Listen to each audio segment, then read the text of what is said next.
Varicose veins కి సరైన చికిత్స కోసం సంప్రదించండి ఎవిస్ హాస్పిటల్. నమస్తే రమగారు. నమస్తే జయ. రమగారు, మనము నాయనార్ కథలు కూడా కొన్ని చెప్పుకుంటూ ఉన్నాం. మరి కార్తీక మాసంలో ఉన్నాం కాబట్టి ఏమన్నా నాయనార్ కథలు కూడా చెప్పుకుందాం. Last year, before last year bold అని చెప్పుకున్నాం. అవును, ఈ సంవత్సరం కూడా సంప్రదాయం పోకుండా అంతే. నాయనార్లు అంటే పరమశివ భక్తులు. తమిళనాడు సుప్రసిద్ధ భక్తులని నాయనార్లు అంటారు. పరమశివ భక్తుల్ని ప్రత్యేకంగా నాయనార్లు అంటమే మనం తమిళనాడులో చూస్తాం. 62 మంది చాలా ప్రసిద్ధమైన ప్రగాఢమైన శివభక్తులు. ఇందులో ఒకళ్ళు ప్రాణాలకి తెగించిన వాళ్ళు, ప్రాణాన్ని అర్పించిన వాళ్ళు, రక్తాన్ని అర్పించిన వాళ్ళు భగవంతుడికి. ఎన్నెన్ని గాథలు, ఎంత కష్టాన్నైనా ఓడ్చుకుని శివభక్తిని విడవకుండా ఉండేవాళ్ళు. అతి తీవ్ర భక్తిపరులు. అవును, ఈ నాయనార్ గాథల్లో కొన్ని చిత్రమైనవి, విచిత్రమైన గాథలు కూడా ఉంటాయి. ఇందులో ఇయర్పగై నాయనార్ అని ఒక నాయనార్ గాథ. ఈయన కావేరి పూం అనే పట్టణంలో ఉండేవాళ్ళ. కావేరీ నది పరివాహక ప్రాంతంలో ఉన్న పెద్ద పట్టణం. పరమ భక్తుడు, వైశ్య కులానికి చెందినవాడు. ఈయనకి చక్కగా సౌందర్యవతి అయిన భార్య ఉండేది. మహాభక్తితో ఉండేవాడు. తన దగ్గరకు వచ్చి ఏది అడిగినా తన దగ్గర ఉంటే లేదని అనేవాడు కాదు.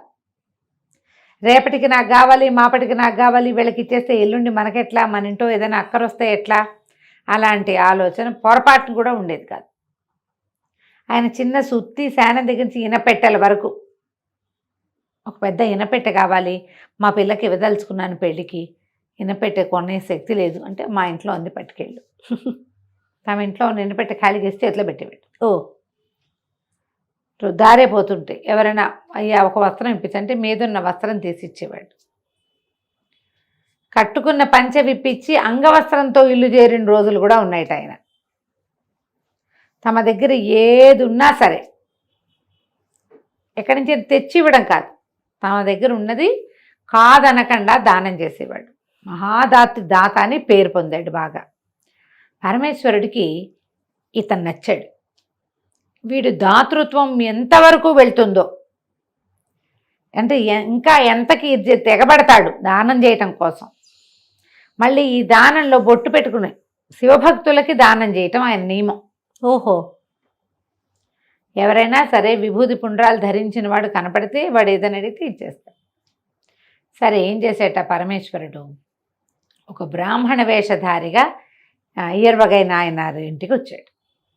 చక్కగా విభూతి పుండ్రాలు ధరించి ఒక మధ్య వయస్కుడైన బ్రాహ్మణ వేషధారిగా పరమేశ్వరుడు వచ్చాడు. వస్తే ఆయన చూడడానికి సాక్షాత్ పరమశివుడల్లే కనపడుతున్న ఆయన్ని లోపల పిలిచి కాళ్ళకి నీళ్ళిచ్చి, మంచినీళ్ళు ఇచ్చి, ఏదో ఆహారం అందించి, ఒక ఉత్తరీయం ఇచ్చి నమస్కారం చేసి, అయ్యా మా ఊరకు రారు మహానుభావులు, ఏం కావాలి మీకు, ఏం కావాలి, నేనేం చేయగలను, దాసుడు చేయగలిగిన సేవ ఏదైనా ఉందా అని అడిగాడు. ఆయన, నువ్వు చాలా దాతవని తెలుసుకుని వచ్చాను, నీ దగ్గర ఉన్నది కాదనకుండా ఇస్తావని ఊరంతా చెప్పుకుంటున్నారు. అంటే దానికి ఏం లోటు బాబు, నా దగ్గర ఏది ఉంటే అది, మీకు ఏది కావాలన్నా నేను ఇస్తా, దయచేయండి మీకు చెప్పండి మీకేం కావాలి, ఇంతదని అంతదని ఆలోచించద్దు, ఇస్తే నాకెట్లాగో అని నాకెలాగో ఆలోచించి మీరు కూడా నాకట్లా ఆలోచించపోకండి, అడగండి ఇస్తానన్నాడు. ఆయన మెల్లిగా ఆలోచించి, నీ భార్యను కోరి వచ్చానయ్యా నేను అన్నాడు. అలాగే అవశ్యం స్వామి, తీసుకెళ్ళండి అన్నాడు. ఏర్పగైన ఆయనారు తన భార్యని ఇచ్చేయడానికి ఆలోచించల, అలాగే అన్నాడు.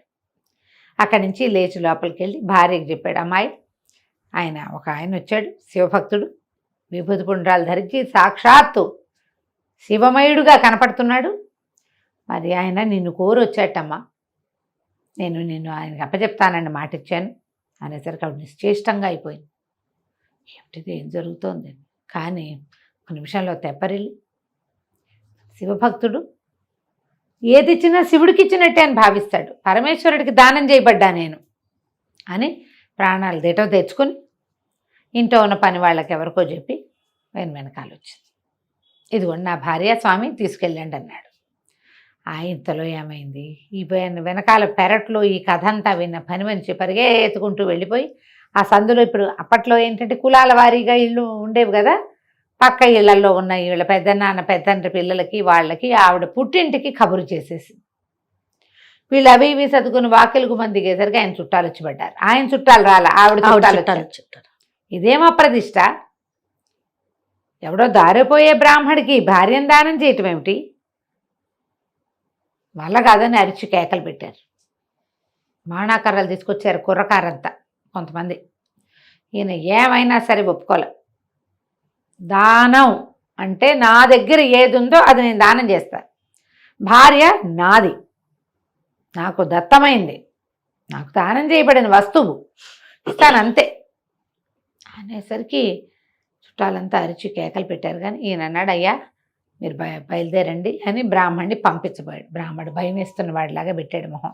భయంగా ఉంది, ఒకవేళ నేను ఊరు దాటే లోపల వీళ్ళంతా నా మీద పడతారేమో నీ చుట్టాలు అనగానే ఆయన అన్నాడు, ఓ బాణాకర్ర తీసుకుని పదండి బాబు, నేను మిమ్మల్ని దింపొస్తాను. మీరు ఏ ఊరు వెళ్ళాలో ఆ ఊరు నేను మీ వెనకాలే వస్తానని బ్రాహ్మడు ఈ ఏర్పగైన ఆయన భార్య ఆ వెనకాల బాణాకర్ర పుచ్చుకుని వీరభద్ర అవతారంలాగా కనపడుతున్న ఈ ఏర్పగైన ఆయన కూడా బయలుదేరారు. బయలుదేరేసరికి బాగా నడిచి వెళ్తుంటే వీళ్ళు ఈవిడ చుట్టాలు ఉన్నారుగా, వాళ్ళు ఊళ్ళో ఉన్న కొంతమంది క్షత్రియుల్ని పోగేసుకుని ఇది చాలా అన్యాయం, స్త్రీని దానం చేయటం ఏమిటి, కన్య తండ్రిది, ఆయన కన్నాడు, ఆయన దానం చేసి ఉత్తమ సద్గతులు పొందాడు. ఇప్పుడు ఆమెని భర్త ఇంకొకళ్ళ దానం చేస్తే అది వ్యభిచారం అయిపోతుంది, దానం అవ్వదు. అది ఇట్లా చేయకూడదు, ఈ కులం తప్పటం ఏమిటి, పద్ధతి ఏమిటి, స్త్రీని దానం చేయటం ఏమిటి అని అరిచి కేకలు పెట్టుకుంటూ ఒక పెద్ద సమూహంతో వచ్చి పడ్డారు. పడితే బ్రాహ్మడు బెదిరిపోయి వెనక్కి చూస్తుంటే ఆవిడందిట భార్య నాయనారు వాళ్ళందరినీ సమాధానపరుస్తాడు, తమరు పదండి అంది. ఆయన ఆవిడ నడుచుకుంటూ పోయారు. ఈ వెనక్కి తిరిగి చూసిన నాయనారా వచ్చిన మీద పడిన వాళ్ళందరినీ కొట్టేశాడు. కొట్టేసి మళ్ళీ వాళ్ళ వెనకాల నడవటం మొదలుపెట్టాడు. అయితే ఒక మలుపు తిరుగుతుంటే మలుపులో నిలబడి భార్య కనపడిందట.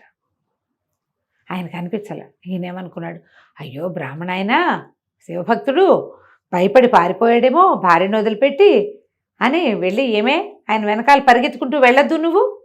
ఆయన ఎక్కడికి వెళ్ళాడంటే, ఆయన ఎక్కడికి వెళ్ళలేదండి, ఇటు మలుపు తిరిగాము ఇద్దరము, చూస్తుండగానే మాయమైపోయాడు, నాకు కనపడలేదు అనేసరికి అటు ఇటు వెతికారట ఇద్దరు. అన్ని పక్కల వెతికి పరమేశ్వర చేసిన దానం వృధా పోతోందే అని దుఃఖపడుతూ నుంచున్నట్టు ఆయన. మరి భయపడి ఆయన పారిపోయాడు. ఈ దుర్మార్గుల వల్ల కదా శివభక్తుడు నిరాశతో వెళ్ళిపోయాడు. ఆయనకి ఎంత స్త్రీ అవసరం ఉందో పాపం. దుఃఖపడుతూ నుంచుంటే పెద్ద మెరుపు మెరిసింది. ఆ మెరుపులో పరమేశ్వరుడు కనబడ్డాడు పార్వతీ సమేతుడు. భార్యను కూడా దానం చేయగలిగేవాడే ఎవడైనా లోకంలో ఉన్నాడంటే అది కేవలం నాయనార్ వల్లే అవుతుంది అని చెప్పి వీళ్ళిద్దరికీ సద్యో మోక్షాన్ని ఇచ్చాడట. ఆయన దానం చేశాడు, ఈవిడ ఒప్పుకుందిగా. చూడండి, భర్తకు తగ్గ భార్య, పతివ్రత కాబట్టి ఆవిడ ఒప్పుకుంది. వాళ్ళిద్దరికీ వెంటనే సాయుజ్యముక్తిని ప్రసాదించాడు. వాళ్ళ శరీరాలు దొరకలేదు అక్కడ. దూరం నుంచి మెరుపులు మెరుస్తూ ఉన్నది మాత్రం ఈ కింద పడిపోయినగా చుట్టాలు వీళ్ళలో చాలామంది చూశారు. మెరుపులు మెరిసినాయి. దానం తీసుకున్న బ్రాహ్మడు కనపడలేదు. ఎక్కడైతే వీళ్ళు నుంచుని మొదట వాళ్ళకి కనపడ్డారో అక్కడ పచ్చగా బోలెడని మొక్కలు పుట్టినాయట దారిలో. అది చూసి ఆశ్చర్యపోయారు. ఆయన పరమభక్తుడు నాయనారు, అందుకనే భగవంతుడు ఇట్లా వాళ్ళని కరుణించాడు, ఇదంతా పరీక్షేనని ఈ దెబ్బలు తిన్న వాళ్ళందరూ పరమేశ్వర ధ్యానం చేసుకుంటూ వెనక్కి తిరిగి వెళ్ళారు కదా కంచికి, మనం ఇంటికి. నిజమైన భక్తులు కదా కదా. అంటే ఇది ఆ కాలంలో అలాంటి తీవ్రమైన భక్తి ఉండేది జయ. మనకి ఇది వింతగానే అనిపిస్తుంది. ఇది 12 దానం చేయటం ఏంటి అనిపిస్తుంది. 12-14 శతాబ్దాల్లోనే జరిగిందట ఇది. నమస్తే. నమస్తే జయ.